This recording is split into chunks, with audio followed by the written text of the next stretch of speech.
What's up guys, JG Navarro here. Welcome back dito sa channel ko. And sa video na to guys, ay re-reviewin ko tong webcam na in-order ko sa Lazada.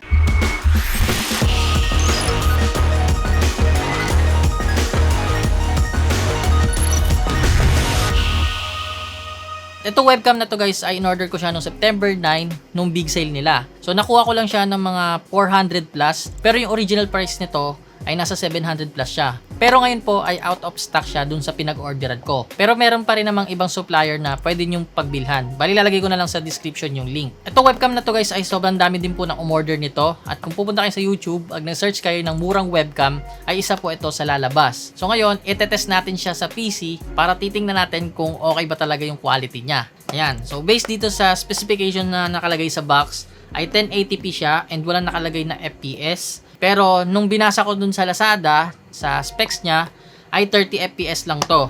So meron ditong built-in noise reduction microphone, automatic low light correction, plug and play na high-speed USB 2.0 siya. So simple lang yung box at walang nakalagay na brand po.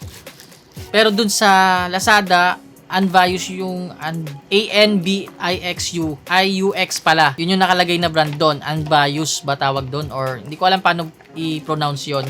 So sa loob ng box, meron siyang manual, syempre. Yan. So check din natin yan. Tingnan natin. So yun lang yung nasa box. Tapos direct na agad yung item na. Tapos ito siya guys. Ayan yung itsura niya. Isa sa nagustuhan ko dito guys dahil meron siyang thread. Ayan. So, pwede natin to ikabit sa light stand. Tapos, meron din siya ditong, ito, pag tinanggal nyo to guys, pwede itong idikit sa likod ng PC monitor. Para nakaganyan siya. So, yung haba ng wire nito guys, ay isang dipa ko siya.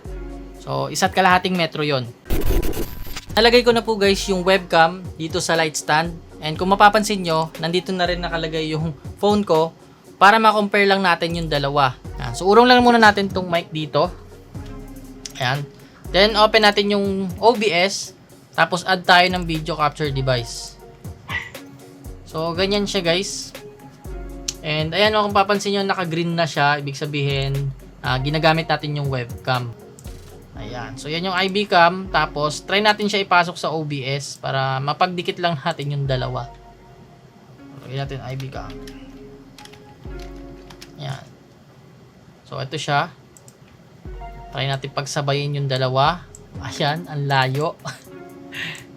Tapos, tanggalin muna natin yan para mas klaro. Pwede din natin iharap to guys.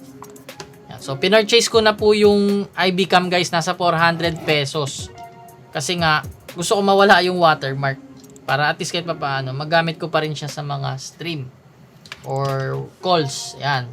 Try na lang natin tong harap para at least magkalapit lang sila. So, ito yung sa IB cam, ito naman yung sa webcam.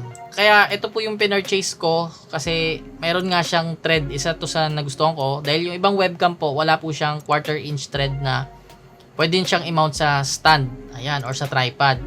Ayan, so pwede natin siyang ilipat dito sa harap mismo ng monitor. So, ganun lang natin siya. Tapos, ito guys, may pandikit po ito ha. Tatanggalin nyo lang po yan para dumikit siya sa likod ng monitor. Pero sa akin, hindi na kailangan kasi nga, mas ginagamit ko siya dito sa side. So, nilagay ko siya sa harap. Ayan, medyo gumanda yung exposure. Tapos, pwede pa tayong mag-light dito. Tapos, ang napapansin ko, medyo mabilis siyang uminit. Ayan o. Hinawakan natin, medyo mainit-init na siya. Baba lang natin konti. Ayan. So, kahit pa paano guys, okay na rin naman.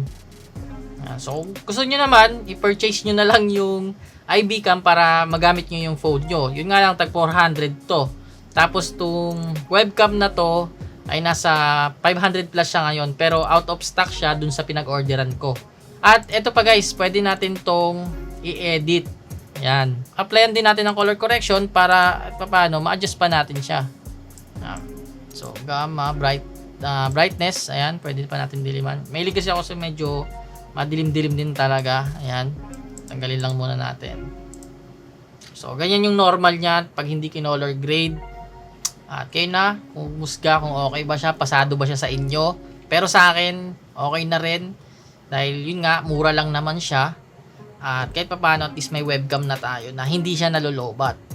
So, itong phone kasi, dito tatagal kasi syempre lulobat din to. Hindi katulad ng webcam, kakabit mo lang siya, plug and play, and automatic magagamit mo na siya. At least meron lang comparison.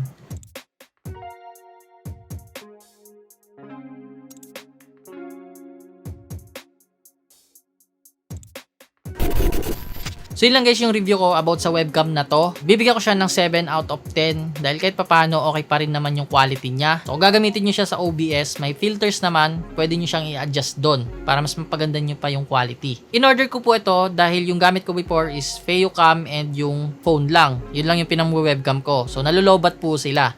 Kaya umorder na ako ng webcam para tuloy-tuloy talaga hindi siya nalolobat and plug and play lang siya.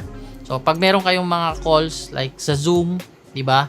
Tuloy-tuloy, hindi kayo malolobat, hindi kayo mapapahiya. Para dun sa mga naghahanap talaga ng murang webcam, especially kung kayo ay nag-online class or gamers na kailangan yung facecam sa OBS, eto guys, pwede nyo na tong i-consider. Ayan, dahil mura lang siya at syempre, iba pa rin yung quality ng mga Logitech na C920 at yun nga, medyo may kamahalan din kasi sila. Kaya iba din talaga yung quality nun. So ito naman, kung meron naman kayong proper lighting sa room nyo, kung saan nakasetup yung PC nyo, ay mapapaganda nyo pa yung quality niya.